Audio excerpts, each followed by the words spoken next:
Oke, bismillahirrahmanirrahim. Assalamualaikum warahmatullahi wabarakatuh. Kita lanjutkan lagi ya pembelajaran kita.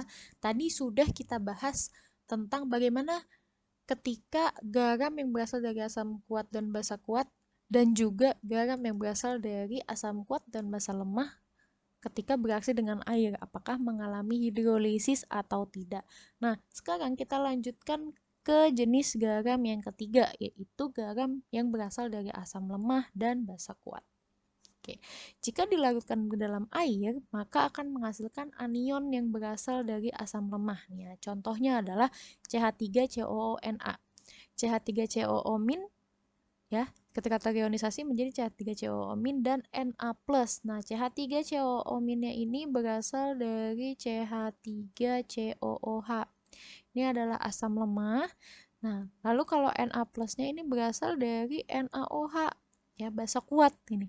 Ya, makanya garam yang berasal dari asam lemah dan basa kuat. Sekarang kita lihat ketika direaksikan lagi dengan air ya, masing-masing ion ini bagaimana.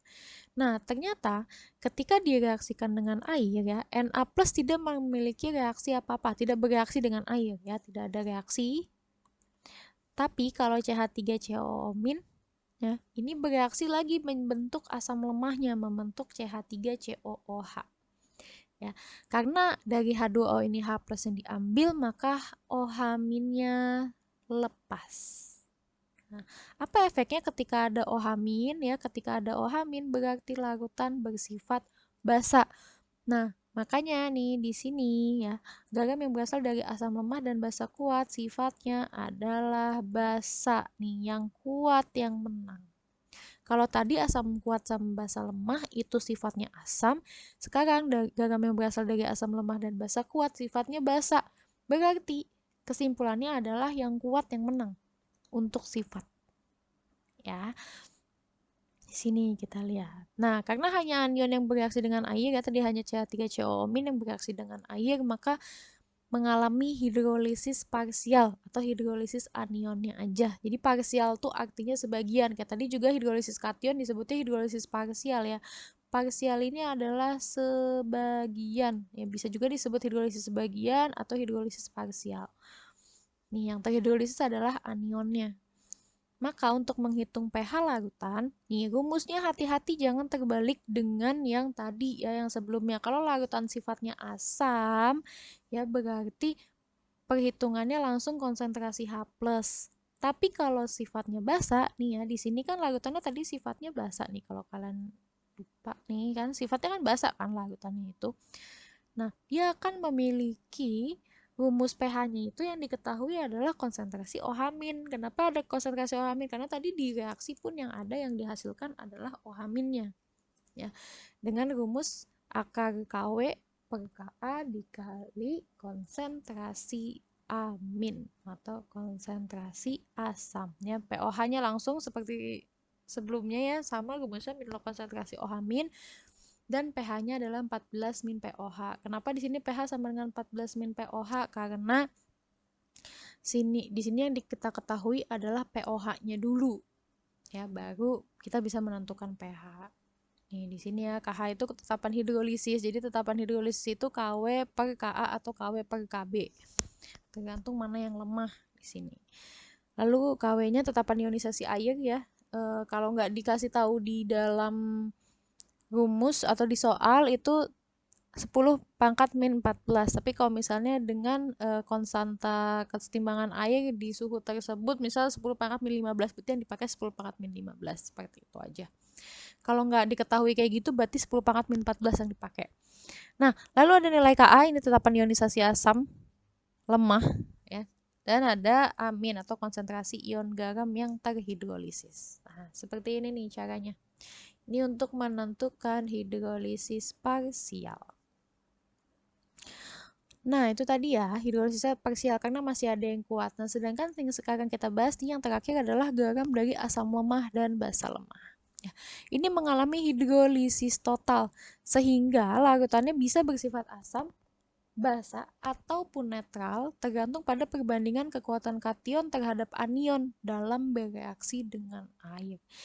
Nah, ini misalnya NH4CN. NH4CN ini berasal dari ini ya, kan NH4 plusnya dari NH4OH, basa lemah, lalu CN-nya ini berasal dari HCN, asam lemah, asam cyanida nih, terkenal kalian pasti tahu kalau asam cyanida. Ya, ini asam lemah. Nah, maka nih ketika dua-duanya direaksikan dengan air, mereka sama-sama bereaksi. Ya, sama-sama bereaksi, terbentuklah balik nih ke basa lemahnya, balik ke asam lemahnya.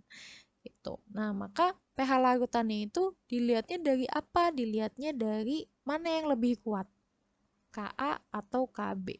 Nah, ini bisa kita lihat ya di sini. Langsung di sini konsentrasi H+ ya. Ka kali Kw per Kb atau konstanta hidrolisisnya di sini konstanta hidrolisis ya. Itu Kw per Ka kali Kb. Nah, nilai pH-nya langsung pakai minlog konsentrasi H+, tapi jangan salah konsentrasi H+-nya rumusnya yang ini, Ka kali Kw per Kb atau Ka per Kb kali Kw, sama aja ya. Nah, coba nih kalian bisa lihat di sini. Kalau nilai Ka lebih besar dari Kb, maka sifatnya asam. Ya, di sini yang membedakan sifat. Jadi kalau tadi kan H+-nya ada, OH- ada. Nah, kita lihat mana yang menentukan sifat asam basa atau netralnya adalah nilai Ka dan Kb. Kalau nilai Ka-nya lebih besar dari Kb, maka larutannya sifatnya asam.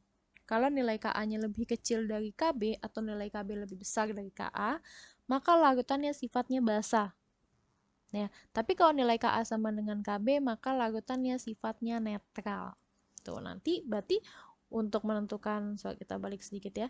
Untuk menentukan sifat apakah NH4CN ini sifatnya asam atau basa ataupun netral, kalian tinggal bandingkan Ka-nya HCN dengan Kb-nya NH4OH. Mana yang lebih besar? Ya, yang lebih besar itulah yang sifat yang menang.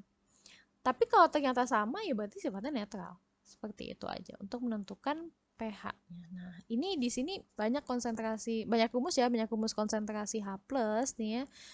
Silahkan kalian ingat-ingat. Oh, ini kalau asam lemah dengan basa kuat. Ini basa kuat, basa lemah dengan asam kuat. Ini asam lemah dengan basa lemah. Nah, kalian harus ingat yang mana konsentrasi H+-nya, jangan sampai salah. Oke, ternyata sudah habis ya materinya. Materinya dikit banget ya. Jadi ini materinya saya kasih langsung hari ini. Kalian silakan buat resumnya dulu. Nanti saya kasih tugas. Nih ada beberapa tabel. Kalian silakan isi ya, cari-cari. Nanti mulai hari Selasa insya Allah kita akan bahas secara langsung ya. Di Zoom atau di Meet. Oke, kalau gitu saya tutup. Assalamualaikum warahmatullahi wabarakatuh.